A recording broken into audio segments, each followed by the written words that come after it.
చంద్రబాబు నాయుడు కూటమి ప్రభుత్వం ప్రమాణ స్వీకారం చేసి 2 సంవత్సరాలు పూర్తయింది.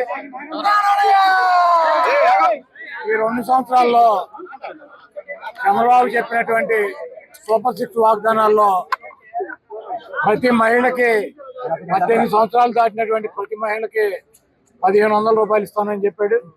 అంటే సంవత్సరానికి 18 సంవత్సరాలు దాటినటువంటి ఈ రాష్ట్రం ఉన్నటువంటి మహిళలు 60 సంవత్సరాల మహిళలకి ఒక్కొక్క మహిళకి 18,000 రూపాయలు చొప్పున 2 సంవత్సరాల నుంచి 36,000 రూపాయలు బాకీ ఉన్నాడు.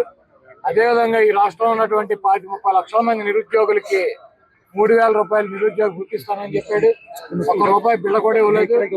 వాళ్ళకి 30 లక్షల మంది నిరుద్యోగులకి మరి 72,000 రూపాయలు ఆయన బాకీ ఉన్నాడు. అదేవిధంగా ఈరోజు నిరుద్యోగులకి డిఎస్సి ఎగ్జామ్స్ పెట్టి నేను మెగా డిఎస్సి పెడతానని చెప్పి గతంలో వైఎస్సీపీ ఉండగా 10,000 మందికి మెగా డిఎస్సి పెడితే వాటిని క్యాన్సిల్ చేసి ఇంకొక 6,000 మందిని కలిపి 16,000 మందికి డిఎస్సి ఇచ్చానని గొప్పలు చెప్తున్నటువంటి ఈ ప్రభుత్వం జగన్మోహన్ రెడ్డి గారు అడుగుతున్నటువంటి ఏ క్వశ్చన్కి కూడా ఆన్సర్ చెప్పేటువంటి పరిస్థితి లేదు. ఈరోజు నిరుద్యోగులకి సక్రమ మార్గంలో ఇవ్వాల్సినటువంటి ఉద్యోగాలను కూడా మరి బంధుప్రీతితో పార్టీ ప్రీతితో డబ్బు మీద మమకారంతో మరి నిజంగా కావాల్సినటువంటి వాళ్ళకి అన్యాయం చేసి ఈరోజు వాళ్ళ డిఎస్సి ఉద్యోగులు పొట్ట కూడా కొట్టినటువంటి ప్రభుత్వం ఈ ప్రభుత్వం.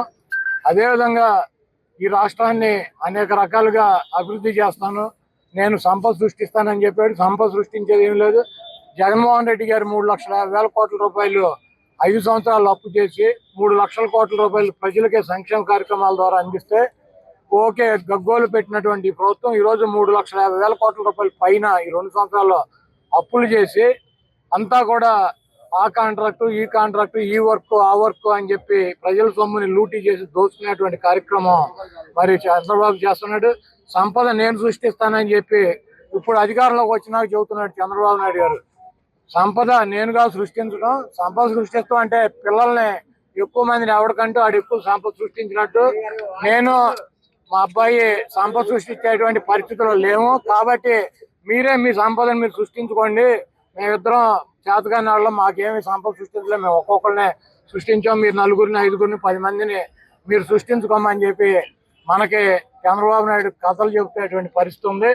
అదేవిధంగా జగన్మోహన్ రెడ్డి గారిని మా పార్టీని గొడ్డల పార్టీ అని చెప్పి చంద్రబాబు, లోకేష్, తెలుగుదేశం పార్టీలో ఉన్నటువంటి ప్రతి వాళ్ళతోనూ ఆయన ఎల్లో మీడియాతో మాట్లాడిస్తున్నాడు. అవును, జగన్మోహన్ రెడ్డి గారు ఆయన పార్టీ డెఫినెట్ గా తెలుగుదేశం పార్టీ గొడ్డల పార్టీ లాగానే కనపడుతుంది. అది గొడ్డలు మామూలు గొడ్డలు కాదు, పరశురాముడి గొడ్డలే. గతంలో మనం చూసాం చరిత్ర, గొడ్డలు ఎవరి దగ్గర ఉండేది? శివుడి దగ్గర ఉండేది. శివుడి చేతులు ఇప్పుడు కూడా ఉంటది. ప్రతి మనం శివుడికి పూజ చేసే వాళ్ళకి తెలుస్తుంది. శివుడి చేతిలో ఒక చేతిలో గొడ్డలు ఉంటది, 2 దుర్గామాత చేతిలో గొడ్డలు ఉంటుంది, 3 విఘ్నేశ్వరుడి చేతిలో గొడ్డలు ఉంటది. ఆ గొడ్డల్ని తపస్సు చేస్తే పరశురాముడికి ఇచ్చారు. ఆ పరశురాముడు ఆ గొడ్డలతో ఆ రోజు ఉన్నటువంటి రాజుల్ని చంద్రబాబు లాగా మదం ఎక్కి ఒళ్ళు బలిసి ప్రజలను హింసించేటువంటి రాజుల్ని తెగనరికాడు. 21 సార్లు భూమి చుట్టూ తిరిగి పరశురాముడు. ఈ రోజు 29లో చంద్రబాబు నాయుడు తుప్పు గొడ్డలు మాకు అవసరంలా. ఈ రోజు చంద్రబాబు నాయుడు గొడ్డలతో సంబంధం లేకుండా ఈ రాష్ట్ర ప్రజలు 2029లో పరశురాముడి గొడ్డలు జగన్మోహన్ రెడ్డి గారికి అందించబోతున్నారు. మీరు ఒకటి గుర్తుపెట్టుకోండి, ఆ గొడ్డలతో మీ పార్టీని, మీ అవినీతి సామ్రాజ్యాన్ని, మీ రాజకీయ జీవితాలని తెగనరికి భూమిలో పరశురాముడిలాగా పాతి పెడతాడు. డెఫినెట్ గా జగన్మోహన్ రెడ్డి గారిది గొడ్డల పార్టీ లాగా, జగన్మోహన్ రెడ్డి గారి త్రిశూలం లాగా మీకు కనపడతాడు. దాంట్లో తప్పులేదు, మీ కర్మ.